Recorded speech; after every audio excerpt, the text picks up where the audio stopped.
This is Bloomberg Businessweek with Carol Massar and Tim Stenovec on Bloomberg Radio. Well, the fitness market, a few stats to throw out at you from various research groups. The virtual fitness market to be worth about $106.4 billion by 2030. And then you got gym membership, that market to reach over $70 billion globally by 2032. You love working out. I do, yeah, when I can certainly find the time. And it's good for us.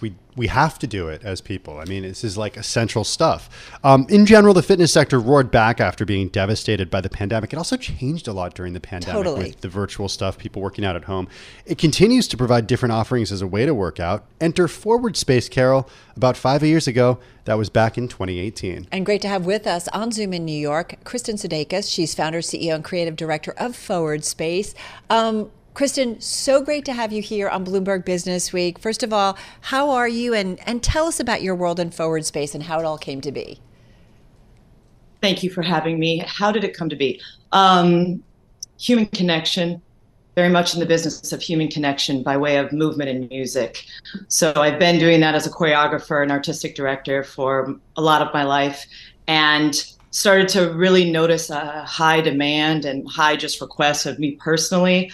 Where can I just go move, go dance, connect myself? And there just wasn't quite a space that merged the serious side of dance, technical side of dance, the social side of dance that's so essential to human connection and to what we're needing as social beings, to be in a room together.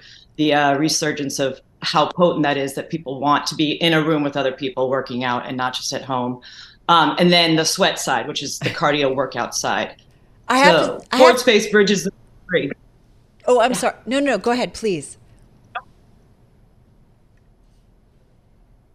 Oh, I think we lost. Hopefully I'm here. Okay, good. Go ahead. It bridges the three. Yes. Sorry, Carol. So it bridges the three together. The serious side of dance, or this technical side that a lot of people really want the training of how can I be better at dancing, but in an accessible, non-intimidating way. The social side, which is, people are probably out doing somewhere right now. And then the sweat side, where people could get a workout in, not just for their bodies, but for their minds and their emotional health and their energetic health. I have to say, and we apologize. Forward Space. It's Zoom. Zoom always can get a little wacky. What's interesting, and we talked over the summer, I am from a large family. We love to dance, whether it's a wedding, whatever. It's such a great workout, but throw some music on and we're like all over the place. I want to go to one of these weddings and see the Massar clan do their thing. But it sounds like that's what you've really kind of tapped into something of you throw in some great music, you post your playlists, you curate them, yeah. And then you combine it with a workout. Like it's just I can get it. Yes, and the human connection part of it all. That's really the genesis of it. Is creating a space where people could connect, not just to others, first to themselves, then to those around them, be it at a wedding, that same feeling where you meet people on the dance floor, but then also the greater world around us, in that order, again and again and again. In a dark room, I should share that part, because we keep the lights very low, because many people are very, very nervous coming in. They have wanted a space to try to dance or use there's one class that's a fire class. So there's free weights and a lot of sculpting exercises with little mini dance breaks in between. And that's for people that are all the way backed up, wallflower style. Yes. So you guys have an actual physical space in Soho here in New York, but you can also do this virtually. How do you recreate virtually what you create in the space in Soho? How do you actually do that? Yeah. Great question. It's similar to what we're doing right here, right now. While we're not in the same room, it feels different, yet I can feel connected to you all. To create a precise portal going through the camera so that people receive the information in their homes. I think there's something really special about the fact that we have now expanded into the virtual, and the many people that are doing it that also have a physical space. Those of us that have the both and, because people either come to our home, if you will, in Soho, and then we also have the opportunity to be in people's homes, and that's a key element I talk about when we're getting ready to film and things like that. It's to just take a moment and know that we're entering their space now.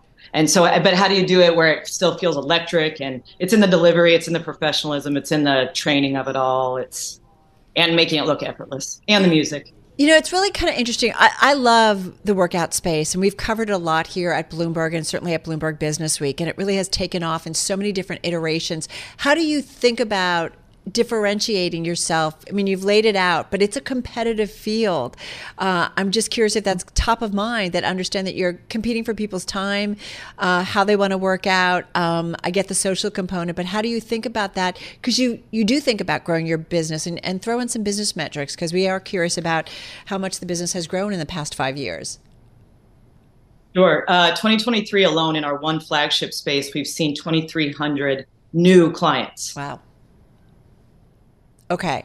And we have very, very minimal. I'm just give you, kind of makes my chest still drop a bit, because it's just affirming the demand that I saw traveling in the country and outside of the country, creating dance concepts. But that's just in our Soho space, in the physical space, and absolutely to the expansion.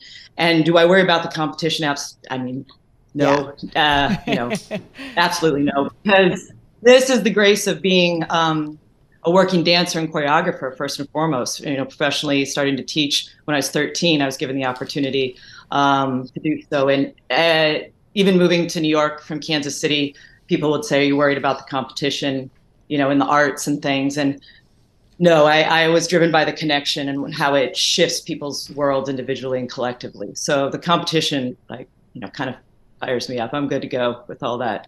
As you know, we are Bloomberg. So I am curious about, are you profitable? What's the plan? How do you want to grow the business? Do you want to stay private? I'm just curious, because you do have investors, 8VC, you've got Able Partners, you've got G9 Ventures, you've got a bunch of people who've definitely ponied up money to back you. They did. And brilliant people. And we were very intentional with who we said yes to being a part of this with Forward Space. How do we plan to expand? Soho's our flagship space. We'll continue to do activations. We've done them in London and out east in the Hamptons for 5-6 weeks. We've got our eyes on the Upper East Side, West Hollywood, LA. So these are the other physical spaces that will open. Chicago's in the mix. Yeah. And then partnerships, brand partnerships has been one of the large lanes. If you think of Forward Space, obviously in the center here, we've got our virtual, our flagship space, our varying spaces that will open around 10 or 12 in the next 5 years. And then the brand partnerships. We've done things with a number of notable brands, large brands. And so building those relationships out further. 6K relationships, 6K. What about potentially franchising like Orange Theory has done? Right. I don't think we'll go that route. And that was early on when we were first building out the plan and I was doing the first round of investment, a convertible note.